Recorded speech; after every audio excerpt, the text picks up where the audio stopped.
Nah, selanjutnya di sini saya akan menjelaskan tentang kewarganegaraan. Nah, jadi kewarganegaraan itu merupakan keanggotaan seseorang dalam kontrol satuan politik. Secara khusus, negara yang dengan adanya membawa hak untuk berpartisipasi dalam negara politik. Seseorang dengan keanggotaannya yang demikian disebut warga negara.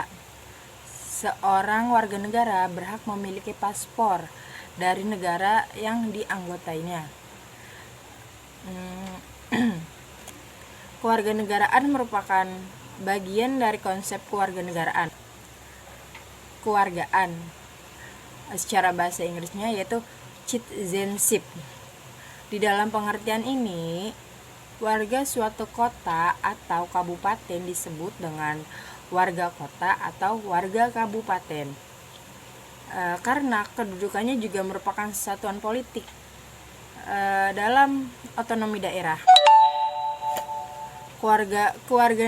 Kewargaan ini menjadi penting karena masing-masing satuan politik akan tetapi memberikan hak atau biasanya sosial dalam bentuk sosial yang berbeda bagi warganya. Kewarganegaraan memiliki kemiripan dengan kebangsaan dalam bahasa Inggrisnya yaitu nationality. Yang membedakan adalah hak-hak aktif dalam berpolitikan. Ada kemungkinan untuk memiliki kebangsaan tanpa menjadi seorang warga negara. Contoh, secara hukum merupakan subjek suatu negara dan berhak atas perlindungan tanpa memiliki hak berpartisipasi dalam politik. Juga dimungkinkan untuk memiliki hak politik tanpa menjadi anggota bangsa dari suatu negara. Nah, di bawah teori kontrak sosial ini, status kewarganegaraan memiliki implikasi hak dan kewajiban. Dalam filosofi kewarganegaraan aktif, seorang warga negara disyaratkan untuk menyumbangkan kemampuannya bagi perbaikan komunitas melalui partisipasi ekonomi, layanan publik, kerja sukarela, dan berbagai kegiatan serupa untuk memperbaiki kehidupan masyarakat. Dari dasar pemikiran ini muncul mata pelajaran kewarganegaraan atau dalam bahasa Inggrisnya itu civics yang diberikan di sekolah-sekolah. Kurang lebihnya kayak gitu. Nah, jadi intinya kita sebagai warga negara ini ketika kita ingin pergi ke luar negeri itu kita harus memiliki paspor dari negara kitanya sendiri. Dan sebagai warga negara yang baik, kita harus saling bergotong royong, membantu satu sama lain, dan menjunjung tinggi negara kita sendiri. Kita harus bangga menjadi warga negara. Nah, di sini juga saya akan menjelaskan tentang HAM atau hak asasi manusia dari buku Dr. Rahayu SH yang berjudul Hukum Hak Asasi Manusia atau HAM. Jadi, di Indonesia ini istilah, arti, dan pemaknaan mengenai HAM bukanlah suatu hal yang baru di kalangan masyarakat. Sejak Indonesia merdeka, kemerdekaan bangsa Indonesia, terdapat dokumentasi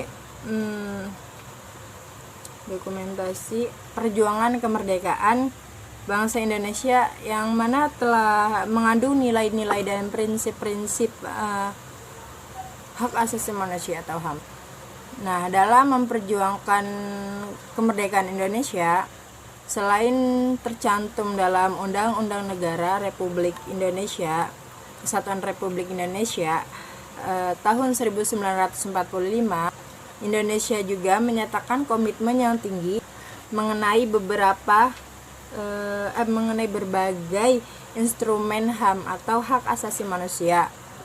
Bahkan Indonesia juga memiliki ketentuan sendiri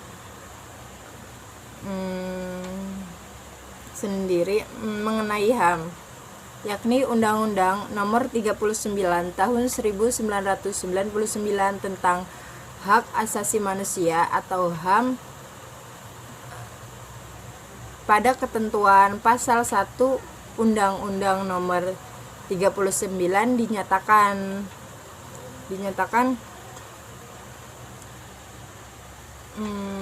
bahwa HAM merupakan seperangkat hak yang melekat pada hakikat dan keberanian manusia sebagai makhluk Tuhan yang Maha Esa dan merupakan anugerahnya yang wajib dihormati, dijunjung tinggi dan dilindungi oleh negara hukum, pemerintah dan setiap orang demi kehormatan serta perlindungan harkat dan martabat manusia. Jadi dapat kita simpulkan bahwa hak adalah setiap hak yang ada pada diri manusia, yang melekat pada diri manusia. Jadi kita sebagai manusia mempunyai hak untuk berpendapat atau. Nah, lanjut di sini saya akan menjelaskan tentang globalisasi. Jadi globalisasi adalah proses integrasi nasional yang terjadi karena pertukaran perdagangan dunia, produk, pemikiran, dan aspek-aspek kebudayaan lainnya.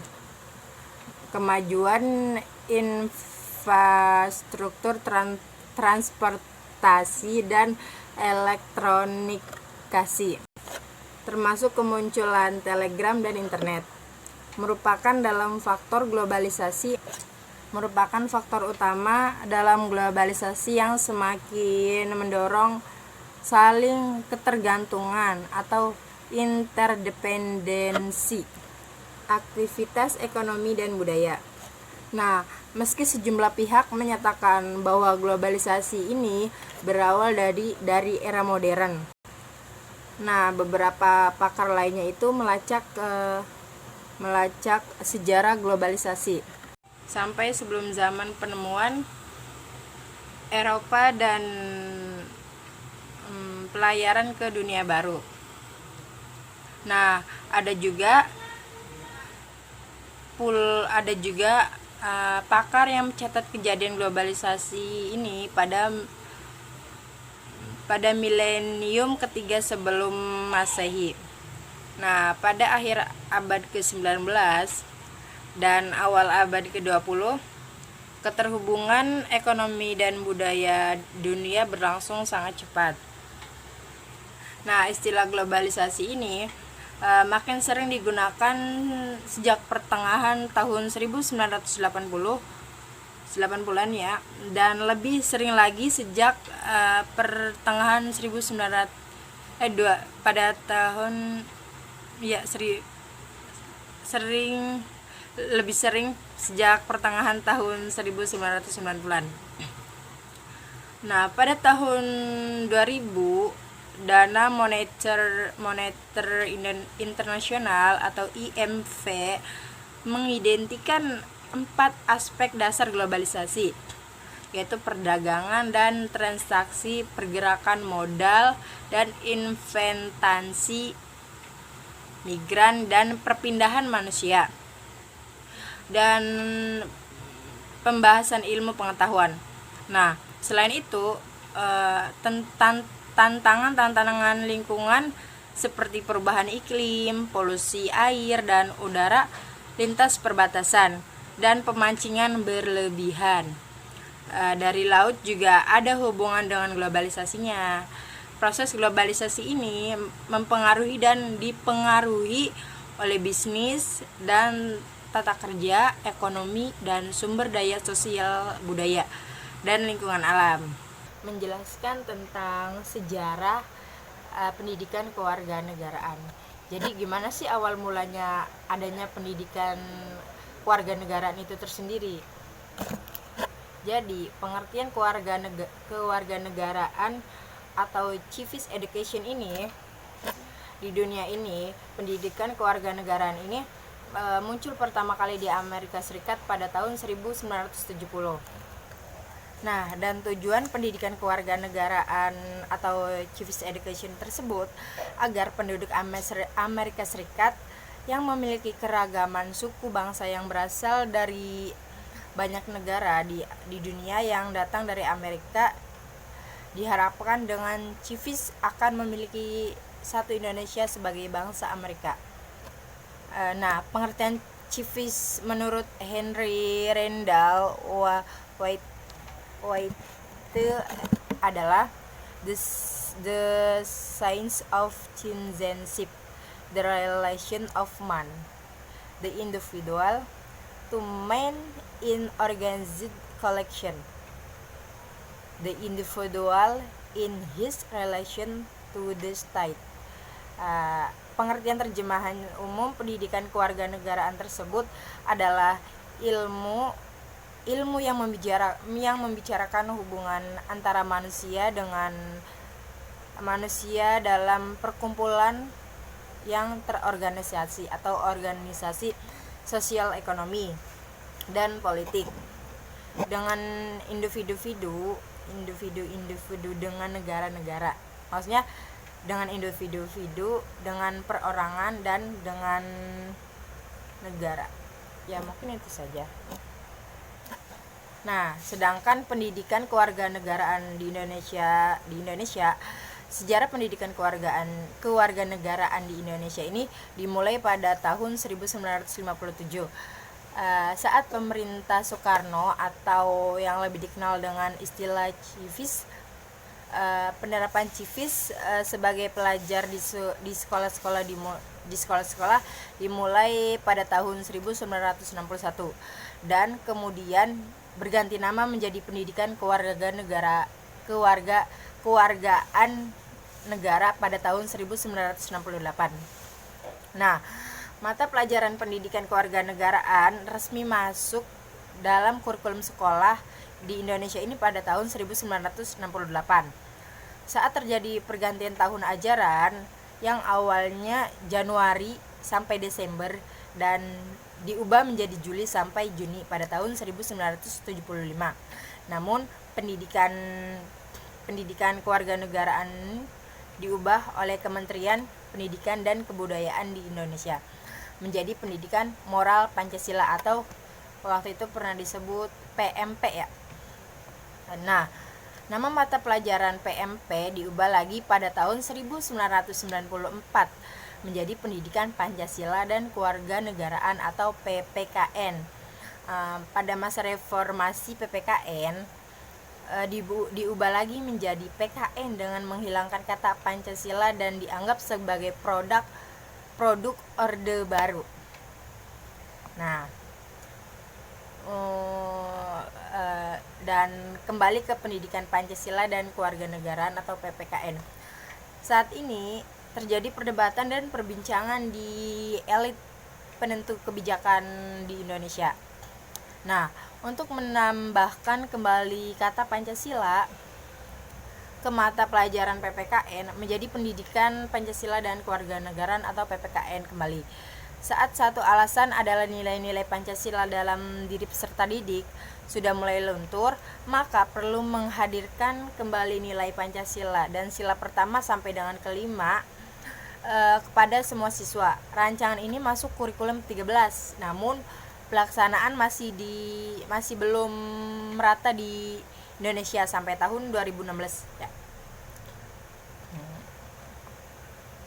Menjelaskan tentang pengertian identitas nasional dan negara. Apa sih pengertian identitas nasional itu dan apakah identitas negara kita ini, yaitu negara Indonesia. Jadi, dalam berkehidupan, berbangsa dan bernegara, sangatlah penting bagi suatu negara untuk memiliki identitas nasional.